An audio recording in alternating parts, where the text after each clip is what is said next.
Selamat hari Selasa teman-teman. Kita bersyukur kita boleh bertemu kembali di dalam PA online GKA Immanuel Malang. Saudara-saudara, kita sudah memasuki bulan Desember.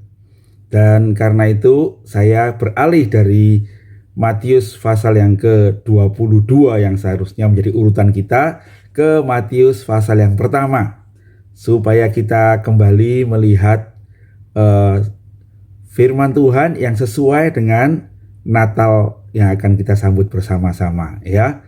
Hari ini saya akan bahas dari Matius pasal 1 ayat 1 sampai 17. Saya akan bacakan firman Tuhan untuk teman-teman sekalian. Matius 1 ayat 1 sampai 17. Silsilah Yesus Kristus.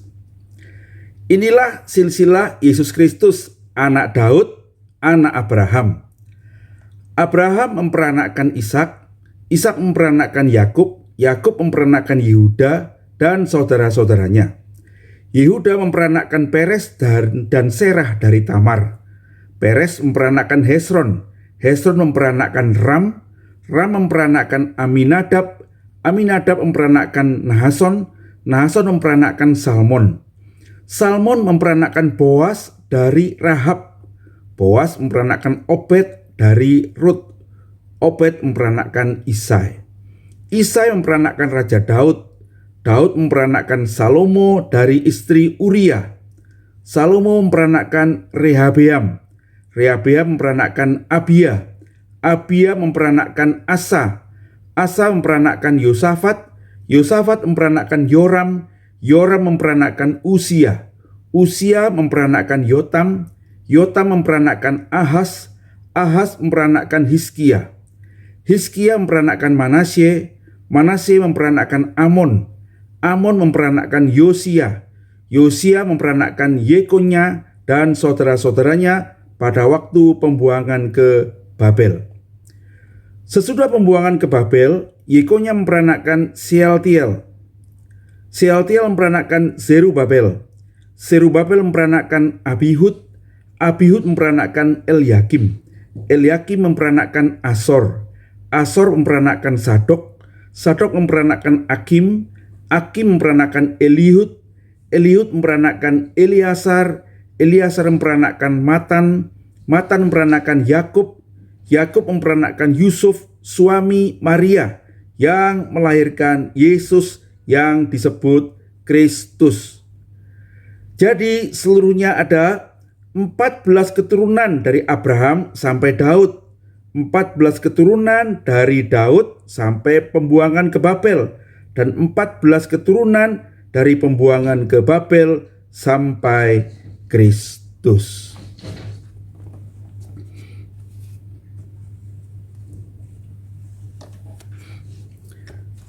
Berbahagialah kita sekalian yang membaca firman Tuhan, menyimpan dalam hati, dan melakukannya dalam hidup kita. Mari kita berdoa dulu sebelum kita bersama-sama melihat kebenaran dalam firman Tuhan ini. Mari kita berdoa.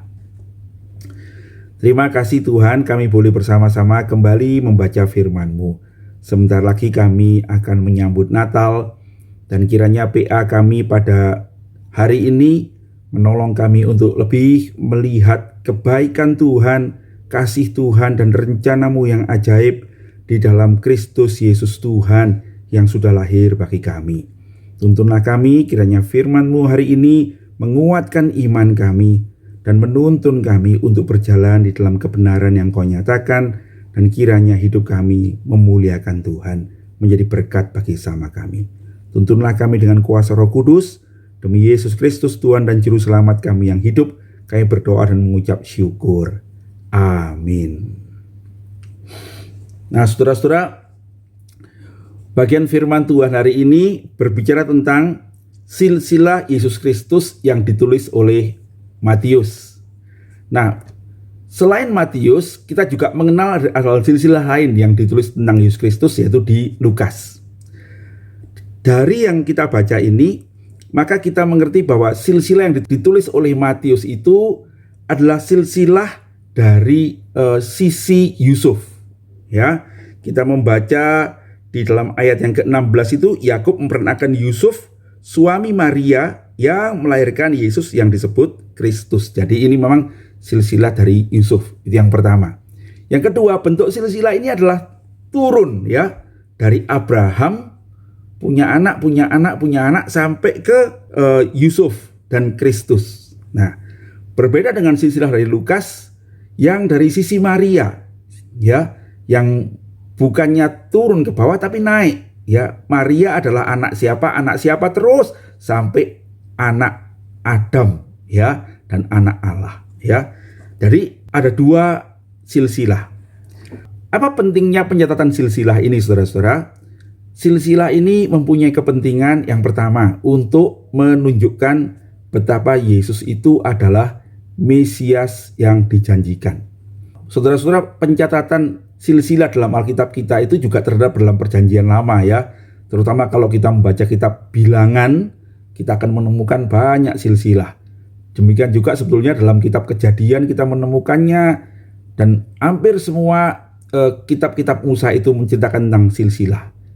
Kenapa? Ya karena mereka sedang menantikan Mesias yang dijanjikan di dalam Kejadian 3 ayat 15, yaitu keturunan perempuan yang akan meremukkan kepala ular itu. Nah, saudara-saudara sekalian, keturunan perempuan itu kalau kita membaca dalam Galatia itu tidak menyebut pada keturunan-keturunan, tetapi ada satu keturunan, seorang laki-laki yang akan menjadi juru selamat bagi umat Tuhan, bagi seluruh umat manusia. Nah, saudara-saudara, sebab itu orang Israel mempunyai kebiasaan untuk mencatat silsilah ini ya. Matius dengan jelas menunjukkan bahwa Yesus itu adalah keturunan yang dijanjikan kepada Abraham. Dalam berkat Abraham itu ya, oleh keturunanmu semua bangsa akan mendapat berkat.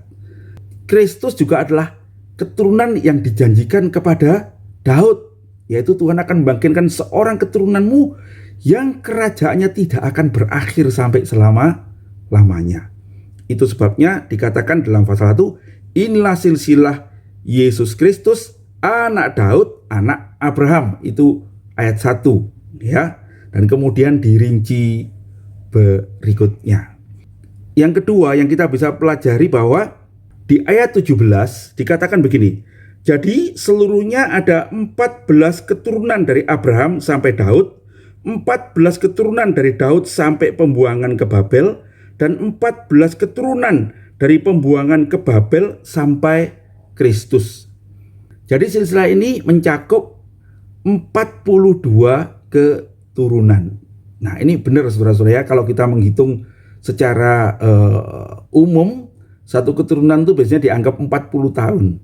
Maka catatan ini adalah 40 kali 42 tahun ya. Artinya sekitar 1600 tahun. Dan betul ya, menurut catatan Alkitab, secara Alkitab kalau dihitung-hitung, Abraham itu kira-kira hidup 16 abad sebelum Tuhan Yesus Kristus ya. Tentu tidak tepat persis dalam jumlah tahun tertentu karena tentu kelahiran itu bisa berbeda-beda, tetapi menunjukkan bahwa silsilah ini lengkap ya, berurut secara teratur sampai pada kelahiran Yesus itu adalah 42 keturunan. 14 kali 3. Menarik ya, kita melihat bagaimana Matius itu dengan teliti mencatat bahwa dari janji kepada Abraham itu Tuhan menunjukkan keturunan yang jelas sampai Daud, 14 keturunan.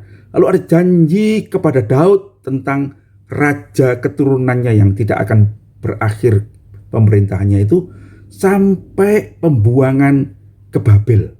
Ketika umat Tuhan itu yang dianggap sebagai raja-raja keturunan Daud itu kemudian memberontak, tidak setia kepada Tuhan, dan Tuhan akhirnya menghukum mereka untuk dibuang ke Babel, dan setelah kembali tidak ada lagi raja itu. Tetapi keturunannya terus ditulis. Ya, kita menemukan nama-nama dalam pembuangan sampai ke Kristus itu, nama-nama yang tidak kita kenal di dalam cerita Alkitab kita ya, karena nama-nama itu tidak muncul gitu ya sebagai raja-raja lagi ya. Sampai 14 catatan nama keturunan itu, lalu sampailah pada Yusuf yang kemudian menjadi suami Maria yang melahirkan Yesus. Nah, saudara-saudara sekalian, dari sini kita melihat menarik ya, janji itu diberikan pada Abraham. Kemudian diulang kepada Daud dengan prinsip yang berbeda. Dari Abraham itu keturunan, dari Daud itu tentang raja, dan kemudian ada masa gelap yang tidak ada catatan itu, sampai pada waktu yang tepat 14 keturunan kemudian lahirlah Kristus Yesus, juru selamat kita. Nah, saudara-saudara, tentu Matius mencatat itu dengan maksud tertentu ya. Sangat jelas bagi kita, Matius itu adalah seorang Yahudi, dia adalah seorang Israel, dia mengerti tradisi bangsanya, dan dia menulis untuk bangsanya. Dan kalau kita membaca nanti di dalam catatan-catatan yang lain, berkali-kali Matius menunjukkan bahwa Kristuslah Mesias yang dijanjikan itu, yang dijanjikan oleh Tuhan sendiri ketika manusia jatuh di dalam dosa. Ya, Kejadian 3 ayat 15. Kristuslah keturunan itu yang akan meremukkan kepala si ular. Dan yang menarik, saudara-saudara, katanya setelah Kristus lahir dan setelah penyaliban Kristus, pada tahun 70 orang Israel itu bait Allahnya dihancurkan oleh orang Romawi dan mereka tersebar ke seluruh dunia. Dan katanya meskipun hari ini orang Israel berkumpul kembali, tidak bisa lagi dilacak gitu ya. Tiap-tiap orang itu keturunan dari suku siapa. Lalu urutan keturunannya bagaimana ya. Sehingga sekarang tidak mungkin lagi ditemukan urutan Mesias itu dari setelah zaman Yesus Kristus itu ya. Sehingga Kristuslah katanya menurut catatan dari John MacArthur, Kristuslah yang terakhir bisa dicatat gitu ya, bahwa dia adalah keturunan yang jelas dari 42 keturunan setelah janji Abraham itu. Indah ya, sesungguhnya itu menunjukkan bahwa dia itulah Mesias yang dijanjikan, dan setelah itu tidak ada lagi catatan yang bisa dibuat untuk meneruskan silsilah itu. Bagi kita, itu sekali lagi menunjukkan betapa sungguh Kristuslah Mesias yang dijanjikan, yang kita rayakan kelahirannya pada hari Natal ini. Ya, yang berikutnya, saudara-saudara, dari kisah ini kita mendapatkan nama-nama beberapa wanita, ya, yang dicatat itu ada 5 nama wanita. Yang pertama adalah Tamar. Siapakah Tamar ini? Tamar sesungguhnya adalah perempuan Kanaan yang diambil menantu oleh Yehuda untuk menikah dengan anaknya yang bernama Er, ya. Kemudian Er itu meninggal, dan kemudian sesuai dengan aturan pada zaman itu, kalau seorang kakak itu meninggal, istrinya belum punya anak, maka adiknya itu mesti menikah dengan perempuan itu untuk melahirkan seorang anak bagi kakaknya. Begitu, jadi anak pertama dari mereka itu dianggap sebagai anaknya kakaknya, meneruskan keturunannya, begitu ya. Sehingga kemudian dinikahkan dengan Onan, adiknya itu. Tetapi Onan melakukan apa yang jahat di mata Tuhan. Dia tidak mau membuat Tamar itu hamil, dan Tuhan membunuh Onan. Sehingga kemudian seharusnya itu Yehuda itu harus memberikan Selah, anak yang paling kecil, untuk Tamar. Tapi Yehuda kemudian merasa nanti anakku ini mati juga ya. Maka dia menyuruh Tamar itu kemudian pulang ke rumah ayahnya. Nah, tapi kemudian suatu kali Yehuda itu sedang bersenang-senang dengan temannya di daerah Tamar itu, dan Tamar tahu bahwa mertuanya ini tidak sungguh-sungguh ingin memberikan anaknya pada dia. Lalu Tamar ini menyamar sebagai pelacur. Ya, dan kemudian dia tidur dengan Yehuda, dan kemudian mempunyai anak dari Yehuda, yaitu Peres dan Serah.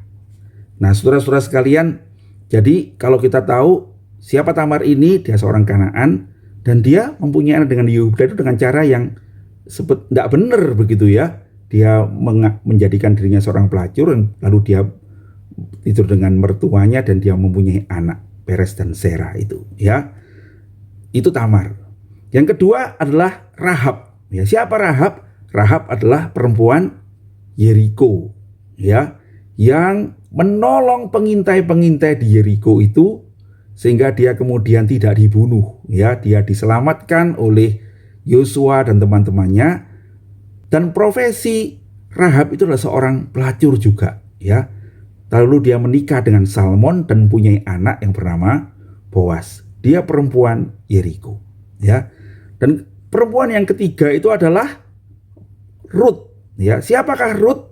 Rut adalah perempuan Moab, ya, perempuan Moab, perempuan yang bukan orang Israel, yang menikah dengan anaknya Naomi. Tetapi karena anaknya Naomi meninggal, maka dia pulang dengan Naomi ke Israel dan dia bertemu dengan Boas dan dia menikah dengan Boas. Dan dia melahirkan Isai, dan Isai itu yang nanti akan melahirkan Daud. Ya. Perempuan yang berikutnya adalah Batsheba, ya, yang oleh Matius dicatat sebagai istri Uria, ya. Kalau kita membaca ceritanya, Batsheba ini pun adalah sesungguhnya istri Uria yang berzina dengan Daud, ya. Dan dari perzinahan itu mereka punya anak, dan karena Daud takut ketahuan, dia membunuh Uria. Tetapi Tuhan menunjukkan kepada Daud bahwa dia tahu kejahatan Daud itu, dan sebab itu anaknya yang hasil perzinahan itu meninggal ketika dilahirkan, dan Daud bertobat, dan kemudian Batsheba ini menjadi istri Daud, dan anaknya itulah yang menjadi Raja Salomo, ya. Dan yang terakhir kita membaca tentang Maria.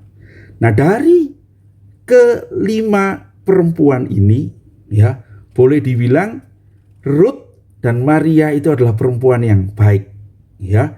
Tetapi Tamar, Rahab, dan Batsheba itu, kalau kita membaca ceritanya itu kita menemukan bahwa mereka yang menjadi nenek moyang Tuhan Yesus itu adalah perempuan-perempuan yang berdosa, perempuan-perempuan yang tidak benar begitu menurut tradisi dan ajaran firman Tuhan. Nah, kebenaran apa yang bisa kita baca dari situ? Kita mengerti tentang anugerah Allah pada orang-orang berdosa. Di dalam silsilah Tuhan Yesus, di dalam nenek moyang Tuhan Yesus ada orang-orang yang pertama, dia itu perempuan-perempuan asing. Tetapi Tuhan mengasihi dan menjadikan mereka bagian dari rencananya untuk membawa keselamatan bagi dunia. Mereka adalah orang-orang yang berdosa. Tetapi rahmat Tuhan itu sesungguhnya adalah bagi orang berdosa. Barangkali kita ini merasa lebih baik dari mereka. Sesungguhnya saudara-saudara, tidak ada yang lebih baik daripada orang-orang berdosa itu. Sesungguhnya kita jugalah orang-orang yang berdosa itu. Ya, kalau kita membaca Rut, membaca Maria, apakah mereka lebih benar? Mungkin di mata manusia, iya. Tetapi sesungguhnya Tuhan mau mengatakan, aku memakai orang-orang biasa, bahkan orang berdosa, untuk membawa Yesus datang ke dalam dunia. Berikutnya, dari orang-orang yang menjadi nenek moyang Tuhan Yesus ini, kita mengerti bahwa sesungguhnya Tuhan itu bukan hanya berasal dari orang Israel, tetapi Tuhan memakai bangsa-bangsa lain juga menjadi nenek moyang Tuhan Yesus Kristus, ya. Sehingga dengan begitu kita mengerti bahwa Tuhan itu mengasihi segala bangsa. Bahwa janji Allah itu bukan hanya bagi orang Israel, tapi bagi seluruh dunia. Itu sebabnya ketika Tuhan Yesus lahir, malaikat berkata, jangan takut, sebab pada hari ini aku memberitakan kesukaan besar bagi seluruh bangsa. Hari ini telah lahir bagimu juru selamat, yaitu Kristus Tuhan di kota Daud. Tuhan mengasihi segala bangsa. Nah, saudara-saudara sekalian, dari apa yang kita baca hari ini, dari silsilah Tuhan Yesus, mari kita pertama-tama meneguhkan iman kita. Sungguh Kristus itulah juru selamat yang dijanjikan Allah. Bukan hanya kebetulan, tetapi sungguh dicatat silsilahnya, ya, Dia yang dijanjikan kepada Abraham untuk menjadi keturunannya. Dia yang dijanjikan kepada Daud untuk menjadi keturunannya. Dan sungguh dia lahir dari keturunan yang seperti Tuhan janjikan itu. Ya. Yang kedua, mari saudara-saudara kita semakin menyadari bahwa keselamatan itu bagi segala bangsa. Mari kita menjadi orang Kristen yang universal, ya, orang Kristen dunia yang membawa kabar baik itu pada semua orang. Tuhan mengasihi segala bangsa. Tuhan berkata, pergilah jadikanlah segala bangsa muridku. Kamu akan jadi saksiku di Yerusalem, Yudea, Samaria, sampai ke ujung bumi. Kita bersyukur Tuhan adalah Tuhan segala bangsa itu. Yang ketiga, mari kita bersyukur bahwa anugerah Tuhan itu bagi orang berdosa. Apapun keadaan kita hari ini. Barangkali saudara merasa saya tidak lebih baik daripada orang lain. Saya ini orang berdosa. Saya punya profesi yang barangkali kalau orang tahu itu orang akan malu. Saudara-saudara, Tuhan tidak malu. Ya, Tuhan tidak akan menjadi lebih jelek karena profesi kita. Sebaliknya, Tuhan itu karena begitu mulia, maka kemuliaannya lah yang akan mengangkat kita, ya, dari dosa-dosa kita. Sejarah gereja menunjukkan orang-orang yang berdosa, yang dulunya itu adalah orang-orang yang melawan Allah, bahkan itu adalah orang-orang yang kemudian memberitakan firman Tuhan dan memuliakan nama Tuhan. Kita membaca dalam silsilah ini. Kita membaca dalam hidup Paulus, seorang yang menganiaya jemaat Allah. Kita membaca dalam hidup bapak gereja kita, Agustinus, yang dulunya seorang pemabuk, ya, main perempuan, seorang yang merasa diri sangat berdosa. Tetapi ketika Tuhan memulihkan dia dipakai Tuhan secara luar biasa untuk menjadi pembawa-pembawa Injil, ya. Di dalam konteks ini kita melihat bagaimana Tuhan memakai orang-orang berdosa itu. Beberapa orang yang mungkin bagi kita pelacur-pelacur itu membawa Kristus Yesus di dalam keturunan mereka untuk menjadi juru selamat manusia. Saudara-saudara, Tuhan mengasihimu. Jangan kecewa dengan hidupmu, tapi bertobatlah. Mereka bertobat, orang-orang berdosa ini, dan mereka dipakai Allah untuk membawa keselamatan bagi segala bangsa. Tuhan bisa memakai hidup saudara dan saya juga, ya. Apapun keadaan kita, Tuhan mengasihi kita. Dan akhirnya mari kita menyambut Natal ini dengan sukacita, ya. Sungguh Tuhan adalah Tuhan yang menepati janjinya, ya. Apa yang dijanjikannya pada Abraham, apa yang dijanjikannya kepada Daud, ditepatinya dalam Kristus Yesus.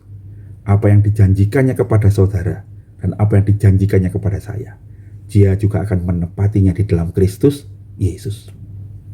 Tuhan menyertai saudara sekalian. Tuhan berjanji akan menuntunmu. Tuhan berjanji akan menopangmu. Percayalah kepadanya. Bersandarlah pada Tuhan, dan kiranya Natal ini mendatangkan sukacita, mendatangkan kekuatan, mendatangkan kelegaan bagi setiap kita yang menanti-nantikan kedatangannya. Terpujilah nama Tuhan. Tuhan Yesus memberkati. Mari kita berdoa. Tuhan, terima kasih melalui firman Tuhan yang kami renungkan hari ini. Kami boleh diingatkan bagaimana Tuhan itu berkarya dengan sempurna di tengah-tengah umat-Mu. Tuhan yang berjanji, Tuhan yang menepati, Tuhan yang mengasihi orang-orang berdosa, Tuhan yang mengerjakan rencana-Mu melampaui apa yang bisa kami mengerti, dan sesungguhnya apa yang sudah Engkau lakukan tidak akan pernah gagal. Terima kasih Tuhan, kami menjadi bagian daripada umat-Mu, menjadi bagian daripada janji keselamatan Tuhan. Pakailah kami juga di dalam semua kelemahan kami untuk membuat terang ini pada banyak orang, pada segala bangsa, sebab Engkau mengasihi segala suku bangsa. Tuntunlah kami di jalan yang benar, pimpinlah kami untuk membawa terang-Mu ke tengah-tengah dunia yang gelap ini. Terpujilah nama Tuhan. Demi Yesus Juru Selamat kami yang hidup, kami berdoa dan mengucap syukur. Amin. Sampai ketemu nanti sore saudara-saudara, kita boleh mendiskusikan bersama-sama firman yang kita bahas hari ini. Tuhan Yesus memberkati.